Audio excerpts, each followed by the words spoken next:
Hello everyone, NEET doubts 11th animal tissues में से एक क्वेश्चन है जो कि all India pre medical test 2015 यानी जो उस वक्त नीट की जगह पे एआईपीएमटी होता था 2015 का क्वेश्चन है। बहुत ही बढ़िया क्वेश्चन है कि what is the function of gap junction. देखो, इसके जो चार ऑप्शंस थे उन चार ऑप्शंस पे मैं बाद में आऊंगा। पहले मैं आपको एक्चुअली बता दूं कि गैप जंक्शन होता क्या है और इसके फंक्शन क्या है। उसके बाद मैं आपको चार ऑप्शंस बताऊंगा और हम इजीली सेलेक्ट कर पाएंगे कि कौन सा आंसर सही है। देखो, गैप जंक्शन की बात करते हैं हम लोग यहाँ पे। ये देखो, यहाँ पर दिस इज सेल 1 और ये सेल 2। ये सेल का प्लाज्मा मेम्ब्रेन है और ये नीचे वाले सेल का प्लाज्मा मेम्ब्रेन। इन दोनों सेल्स के बीच में देखो, ये एक की प्लाज्मा मेम्ब्रेन ये रही, ये दूसरे वाले की प्लाज्मा मेम्ब्रेन, और इन दोनों के बीच में गैप प्रेजेंट है। ठीक है, लेकिन इनकी प्लाज्मा मेम्ब्रेन में एम्बेडेड कुछ जंक्शंस है जो आपको यहाँ दिख रहे हैं। ये सारे हैं गैप जंक्शंस।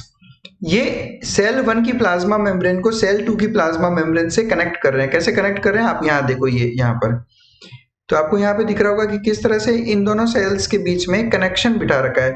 इसी को हम कहते हैं गैप जंक्शन। इस पिक्चर में देखो, यहाँ पर ये एक सेल की प्लाज्मा मेम्ब्रेन, ये दूसरे सेल की प्लाज्मा मेम्ब्रेन, ये इन दोनों के बीच का स्पेस जो कि एक्स्ट्रा सेलुलर फ्लूइड हो जाएगा यहाँ पे। अब इन दोनों के बीच में ये जो ट्यूब्स दिख रही है आपको, ट्यूब्यूल दिख रही है, ये है गैप जंक्शंस। ये जब क्लोज्ड होता है तो कुछ इस तरह से दिखता है और जब ओपन होगा तो कुछ इस तरह से बीच में आपको स्पेस दिखेगी।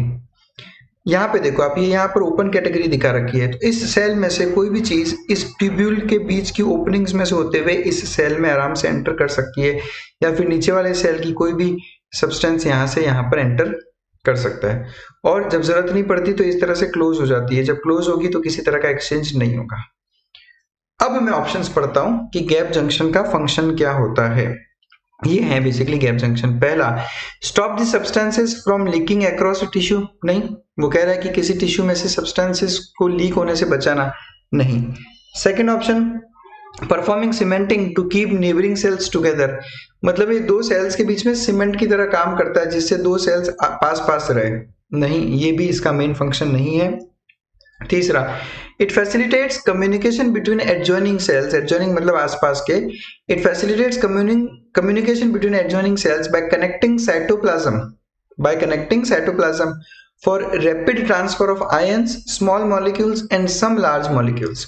मतलब आयंस, छोटे मॉलिक्यूल्स और कुछ बड़े मॉलिक्यूल्स के रैपिड ट्रांसफर के लिए, एक सेल से दूसरे सेल में ट्रांसफर के लिए साइटोप्लाज्म को कनेक्ट करने वाला स्ट्रक्चर कहलाता है गैप जंक्शन। तो बिल्कुल यही है गैप जंक्शन, यानी तीसरा ऑप्शन अपना आंसर है। और फोर्थ ऑप्शन था कि it separates two cells from each other. तो ऐसा नहीं है, ये दो सेल्स को एक दूसरे से सेपरेट नहीं करता। तो आंसर है तीसरा। नाउ, इस तरह के जो जंक्शंस हैं, इस पे भी एग्जाम में बहुत बार क्वेश्चन आ रखा है कि गैप जंक्शंस, टाइट जंक्शंस, ये इस तरह के जंक्शंस आपको कौन से टिश्यूज में देखने को मिलते हैं।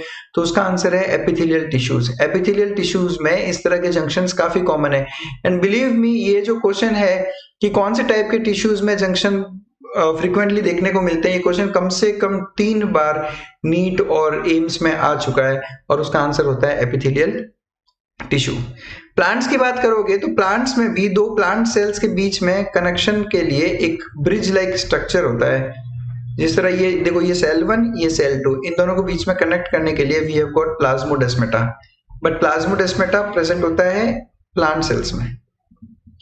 भाई, जो इससे रिलेटेड जितनी भी चीजें हैं वो मैंने आपको यहाँ पर बता दी और अपना आंसर है option 3rd। Thanks a lot for watching us. Stay with us for more such doubts.